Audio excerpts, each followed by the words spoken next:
Bonjour à tous, je suis Sébastien Giraud, ingénieur solution pour MariaDB, mais aussi consultant. Je vais vous présenter aujourd'hui MaxScale, une nouvelle fonctionnalité proposée par MaxScale qui est tout ce qui est des fonctionnalités de sécurité. Voyons voir ça plus en détail. MaxScale propose différents types de réponses, notamment étant en coupure du trafic, il va pouvoir intervenir sur ce trafic et proposer différentes réponses. Là en l'occurrence, il va pouvoir proposer des réponses en termes de sécurité.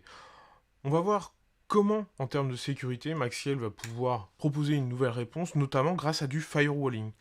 Alors, voyons ça plus en détail. On va retrouver notre interface Maxiel. Cette interface Maxiel, on voit qu'elle propose un moniteur qui va aller monitorer nos différents serveurs. C'est pas l'objet de cette vidéo.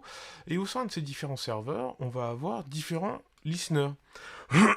Ces trois serveurs, on va avoir la capacité de définir différents ports d'écoute pour ces différents serveurs, avec bien évidemment une répartition de charge qui est faite sur tous ces serveurs, une disponibilité, ça on pourra le présenter durant une prochaine vidéo. Mais là, l'objet de cette vidéo, c'est de vous présenter notamment les filtres. Alors je vous propose donc de tout de suite se connecter à cette base de données, notamment en production. Donc on va utiliser le port 4010, qui va nous permettre d'utiliser et de se connecter à cette production et d'accéder à nos données. Donc on se connecte sur cette instance, voilà. On va utiliser la base Seb. Ouais, je sais, j'ai pas cherché loin. Alors, cette base Seb, si on fait un select étoile dessus, on va voir ce qui se passe. On a un certain nombre d'enregistrements qui sont présents au sein de cette base de données. Alors, cette base de données, on va pouvoir avoir, dans certains cas, des données confidentielles stockées à l'intérieur de cette dernière. Ces données confidentielles, potentiellement, on va vouloir les masquer. C'est pour ça qu'on va créer un accès dédié pour les développeurs, pour qu'ils puissent avoir accès à la base de données, mais sans avoir accès à ces données confidentielles. Alors là, j'ai pris un exemple d'un accès pour les développeurs, mais ça peut tout à fait être un accès pour une autre application, pour de la BI, de l'analytique. On peut imaginer un nombre de cas incalculable, mais l'idée, ça va être de masquer ces données-là pour ne pas les divulguer à tout le monde dans tous les sens. Donc cet accès pour développeurs, on voit qu'il est disponible sur le port 4011, sur cette interface. On voit le listener devdebug port 4011. On va aller retourner sur notre console, accéder à ce port 4011. Hop, ça y est, c'est parti. Use Seb à nouveau. Et puis on va faire un selected. Ah bah non, le selected. Ah bah non, toutes les données sont masquées. Là, on peut rien faire. Voilà, c'est ça. C'est ça, une des fonctionnalités de sécurité apportées par Maxiel, c'est la capacité de masquer certaines données. Au niveau de la configuration pour masquer ces données, on est sur quelque chose d'assez simple. C'est-à-dire qu'on va aller sur notre interface, tout simplement aller configurer un service qui va lui-même faire appel au filter. euh, tout simplement ce filter, allô, ce filter qui va offusquer les données. On voit que ce filter a été associé au service devdebug. Voilà. Il fait un masking, tout simplement. En autre masking, une autre façon d'utiliser ce filter masking va être de remplacer du contenu.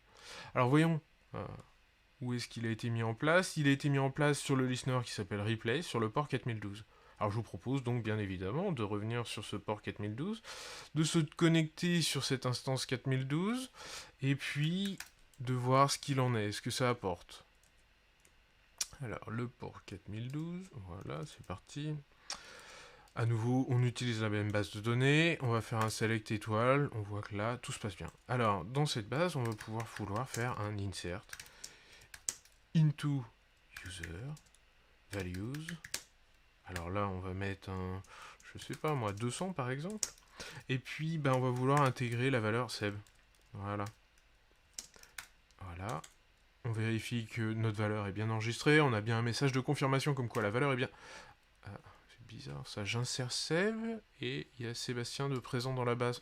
Retournons sur la configuration de notre replace. Alors si on retourne sur notre replace, qu'est-ce qui se passe? On voit qu'on a un service qui s'appelle replace, qui va s'appuyer sur un filter replace. Et voyons le contenu de ce filter. Ce filter est un filter replace qui va remplacer tous les matchings Seb par Sébastien. Tout simplement. Voilà. Voilà ce filter, une des fonctionnalités proposées par Maxiel, qui va notamment permettre d'ajouter de la sécurité, et là en l'occurrence aussi de faciliter potentiellement vos opérations de migration, en intégrant la prise en charge d'un certain nombre de traductions, de translations si je puis dire, d'une ancienne base vers une nouvelle base, ou de contenu d'une base tout simplement. Voilà. Merci à tous, merci pour votre attention, et puis bah à très bientôt. Merci.